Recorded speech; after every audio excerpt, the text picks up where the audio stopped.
My boss rejected my raise request. 3 months later, his competitor hired me for triple salary. He didn't even look up from his second monitor when he said, no, like I'd asked for a longer lunch break instead of a raise I'd rehearsed for 3 nights straight. My hands were still holding the printed one-page summary I'd made. Projects delivered, revenue impact, the client renewal I saved, even the stupid little bullets about mentoring new hires. And the paper trembled slightly because my fingers had gone sweaty the second I sat down. The air in his office smelled like burnt coffee and that lemony cleaning spray they use after hours. I could hear the hum of the AC and the faint ping of Slack messages through the wall. He clicked his mouse twice, then added, "It's not in the budget," and finally flicked his eyes up at me like he was checking whether I'd accept the answer or make him work. I swallowed so hard it actually hurt, like my throat was trying to close itself. Okay, I managed, but my voice came out too thin and polite. I shifted the page in my hands, tried to anchor myself by reading the text I already knew. My knee was bouncing under the chair, tapping the underside of the desk in a tiny, panicked rhythm. Can I ask what would need to happen for it to be in the budget? I said, because my therapist, yes, I have one, because corporate life does that to you, have been drilling me on not folding immediately. He let out a soft laugh through his nose. One of those laughs that isn't amusement so much as disbelief that you're still talking. You're doing fine, he said. You should be grateful you're employed in this economy. If you want more money, you can pick up more responsibilities. Then he leaned back in his chair like the meeting was over and glanced at his calendar on the screen, already moving on. It was a Thursday in early February when I decided to ask, and it wasn't some impulsive, I feel like I deserve it moment. I'd been with the company for almost 3 years. I came in at a decent salary, decent enough that my parents stopped worrying I'd move back home, not decent enough that I wasn't still doing mental maths at Woolies. In year 1, I kept my head down. In year 2, I became the person everyone quick question Ed. By year 3, I was basically the unofficial glue holding together half our client accounts. Because whenever something got messy, missed deadline, angry email, internal confusion, someone would message me like, "Can you jump on this?" And I would.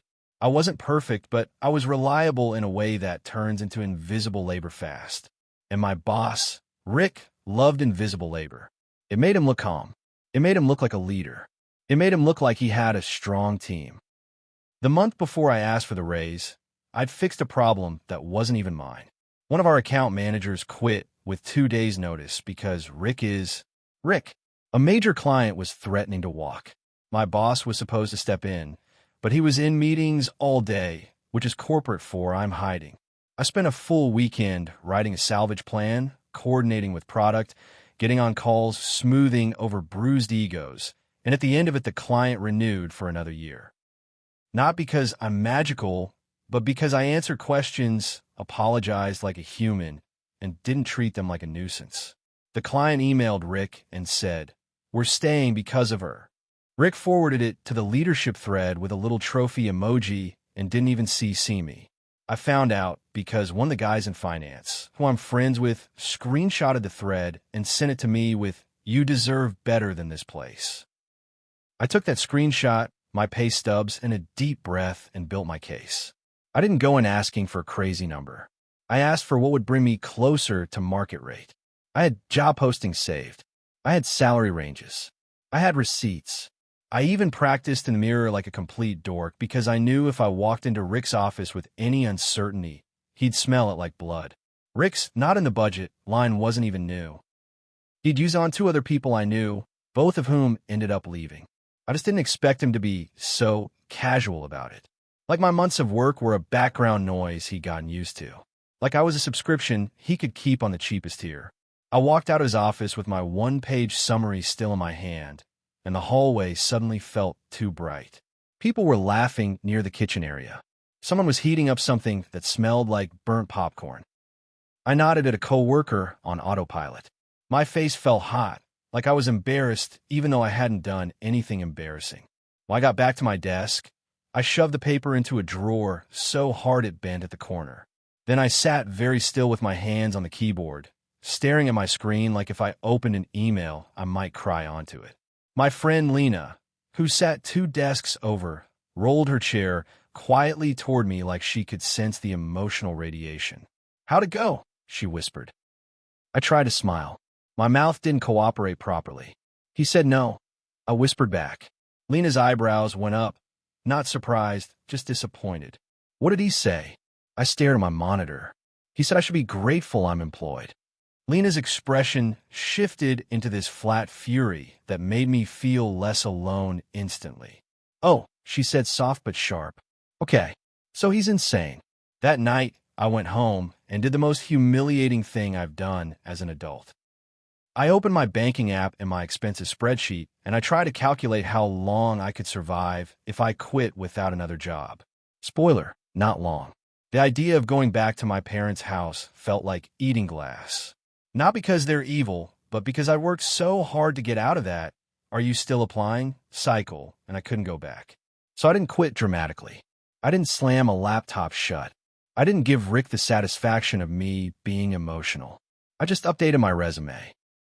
And I told myself I'd be strategic, that I'd treat this like a business decision, because apparently that's what everyone else was doing with my labor. Here's the part that's important. I didn't start applying because I wanted revenge. I started applying because something in me finally accepted that loyalty to a boss who doesn't respect you is just slow self-harm with a salary attached. Also, my rent was going up and my grocery bill felt like it doubled overnight, and my boss telling me to be grateful while he wore a watch that cost more than my car was making me feel like I was living in a prank. I applied quietly at first, mostly on lunch breaks. A few jobs here and there. Then I got more serious. I refreshed LinkedIn late at night. I tailored cover letters. I did those annoying one-way video interviews where you stare at yourself in a webcam and answer questions to silence. I kept showing up at work like nothing was happening, because corporate life trains you to perform normal even when you're falling apart. 2 weeks after the raise rejection, our competitor posted a role that was basically my job, but with a fancier title. I'd always known the company. Let's call them Northbridge. Because in our industry, it's like two big sharks circling each other all the time. Their branding was slick. Their people always looked unreasonably calm. They had better tools, better processes, better everything. Rick used to talk about them like they were overhyped, which is a sentence people use when they're threatened. I applied at 11:47 p.m. on a Sunday. I remember the time because my laptop clock was glaring at me like it was judging my life choices. I hit submit and immediately felt stupid, like why would they pick me? Why would the glossy competitor want the exhausted person who'd been holding chaos together at a mid-tier company? Then I shut the laptop and tried to sleep, except my brain did that thing where it replays every embarrassing work moment you've ever had like a highlight reel. On Wednesday, I got an email from a recruiter named Priya asking to schedule a call. I stared at it for a full minute before replying because I was afraid if I responded too quickly it would look desperate. Then I replied immediately anyway because I am, in fact, desperate, just with good punctuation. The call with Priya was the first time in a long time someone in a professional setting spoke to me like I was valuable. Not like a resource, not like a pair of hands, but like an actual person who had skills. She'd read my resume. She asked specific questions. She laughed at one of my jokes. When I mentioned the client renewal I'd saved, she didn't go, "Nice." She said, "Walk me through that. What was your strategy?" And I found myself sitting up straighter at my kitchen table, talking with my hands, feeling my own competence re-enter my body. 2 interviews later, I was in a video call with Northbridge's hiring manager and someone from their leadership team. Their questions were sharp, but fair. They wanted examples. They wanted thought process. They didn't try to gotcha me or see if I'd beg. At the end, the leader said, "It sounds like you're doing the work of 2 roles where you are." I laughed awkwardly. "It can feel like that," I said, trying to sound casual. He didn't laugh. He just nodded like he was taking notes. "That's what it looks like," he said. When the offer came through, I actually thought there was a typo. Priya called me and said, "Bright, we'd like to make you an offer." And she read the salary number, and my brain didn't process it properly. Because it wasn't a small bump. It wasn't nice, that'll cover groceries. It was huge, like double plus and then some. Close enough to triple my current base when you factored in bonus and equity and the fact that my current salary had been dragged down by 3 years of not in the budget. I made a sound that wasn't a word. Are you sure? I blurted, immediately hating myself for sounding like I didn't believe I deserved it. Priya chuckled kindly. Yes, she said. We benchmarked this role against market and your experience. We're confident. I wrote the number down on a sticky note, even though I didn't need to, because I needed to see it in ink to believe it. My hands were shaking again, but this time it wasn't humiliation. It was this weird adrenaline relief, like my body had been bracing for impact for years, and someone finally said, "You can stop." I hung up and just sat on my couch staring at the wall, sticky note in my hand, like I'd been handed a secret exit door out of a building I didn't realize was on fire. Then my stomach dropped because the next step was the part that always feels like jumping, telling Rick. I gave myself a week. I didn't tell anyone at work except Lena, who literally covered her mouth with both hands and whisper screamed when I told her the number. Triple, she hissed. Oh my God. Oh my God. I'm going to vomit for you. I laughed, but it came out shaky. Don't say it too loud, I whispered, like Rick could hear through walls. I drafted my resignation email a dozen times. Too formal, too cold, too emotional, too petty. I finally settled on something boring. 2 weeks' notice. Thank you for the opportunity. Standard corporate goodbye, because I didn't want my exit to be a dramatic speech. I wanted it to be a fact. Like gravity. The day I told Rick, my whole body felt like it was full of bees. I wore my serious blazer. I made myself eat half a banana because I knew my blood sugar would crash otherwise. I knocked on his office door and stepped in with my resignation letter printed because part of me wanted the physicality of paper to keep me from backing out. Rick looked up, irritated. What is it? I'm resigning, I said, and my voice surprised me with how calm it sounded. For a second, he just stared. Then his expression shifted into something like disbelief mixed with annoyance, as if I'd broken a rule without asking permission. What? He said. I handed him the paper. He glanced at it, then looked back up. Why? He asked, and I could tell he wasn't asking with curiosity. He was asking like, how dare you? I got another offer, I said. Rick leaned back in his chair, eyes narrowing. From where? I hesitated for half a second, then said, Northbridge. His face actually changed, like the name hit him physically. Northbridge, he repeated, and suddenly his posture was alert. Yes, I said. Rick exhaled sharply. Okay, he said, like he was trying to regain control. Well, we could talk about it. What did they offer? I'd rather not discuss details, I said, keeping my tone neutral. Rick's mouth tightened. That's not how this works, he snapped. If you're leaving, I need to know why. I almost laughed. Need. Like he was entitled to my reasons. Like I owed him that. I just said, it's a better opportunity. Rick tapped the resignation letter with his finger like he was annoyed by the paper itself. We can match, he said quickly. Too quickly. I held his gaze. You told me 3 months ago that a raise wasn't in the budget, I said, and I made myself say it plainly. No anger, no sarcasm. Just fact.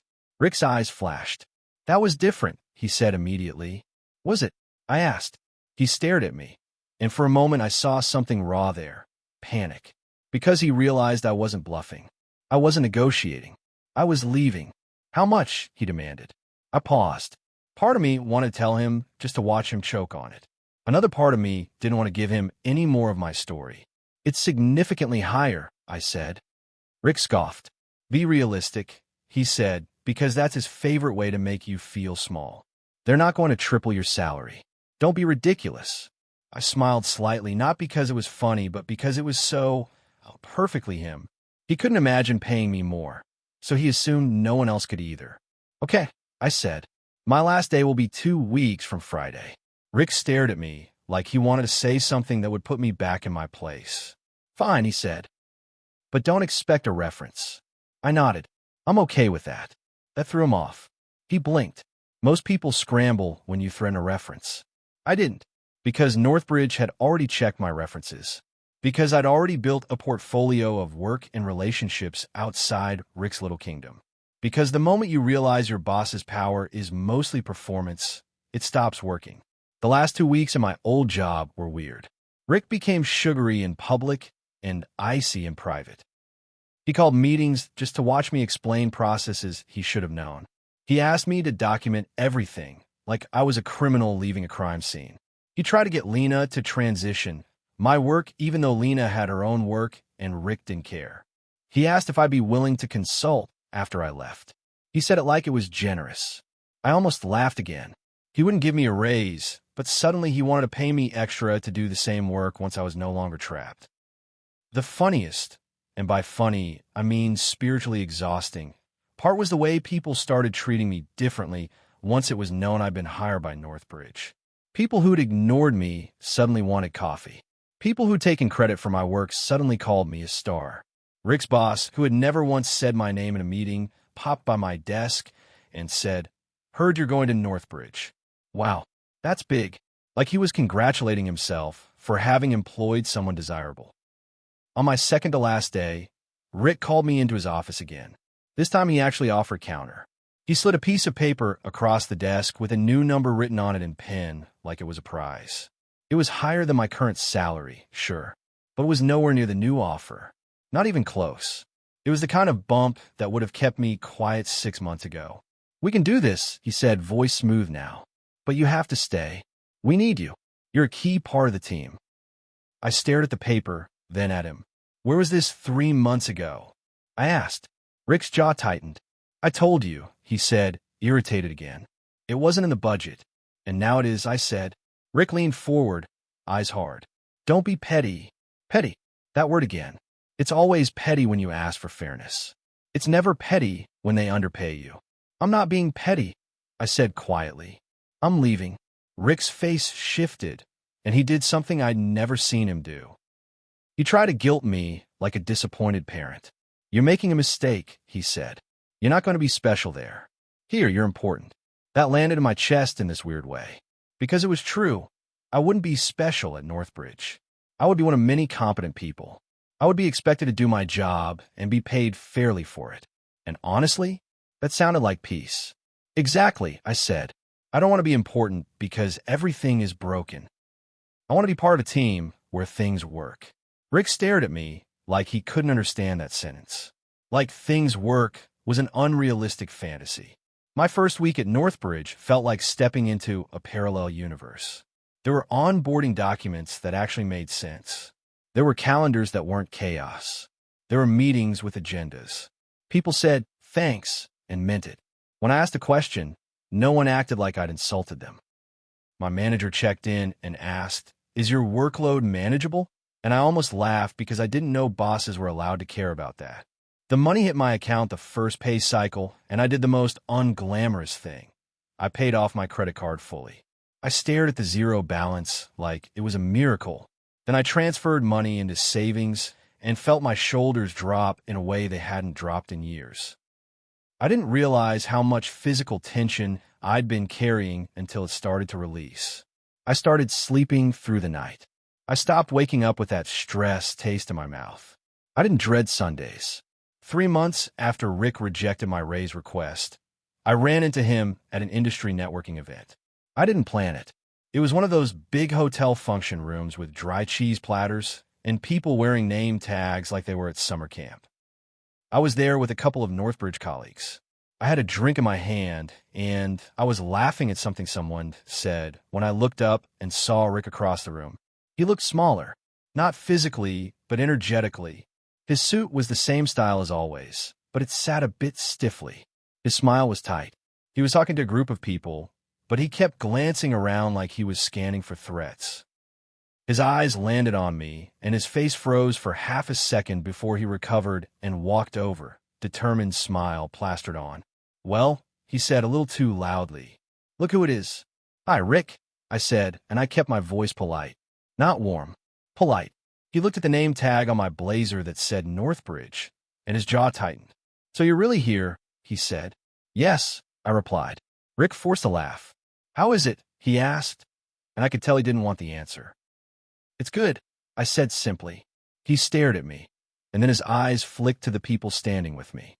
One of them, my manager, stepped forward and shook his hand. "You must be Rick," she said pleasantly. I've heard a lot. Rick blinked. Oh, he said. She smiled, and it was that kind of corporate smile that could mean anything. Yes, she said. We're happy to have her. Rick's mouth opened, then closed. He looked back at me and said, quieter now, so, what are they paying you? I didn't answer. I just took a sip of my drink. The ice clinked against the glass. Rick's face tightened. You know, he said, voice sharpening, we could have worked something out. I met his eyes. You could have, I said.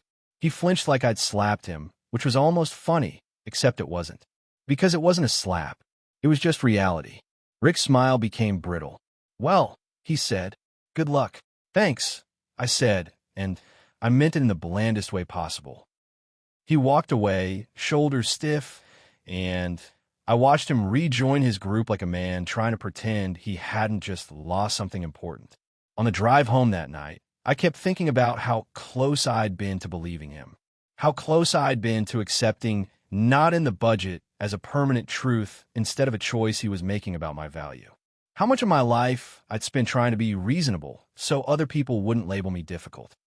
The thing is, I didn't get triple because I suddenly became 3 times smarter in 3 months.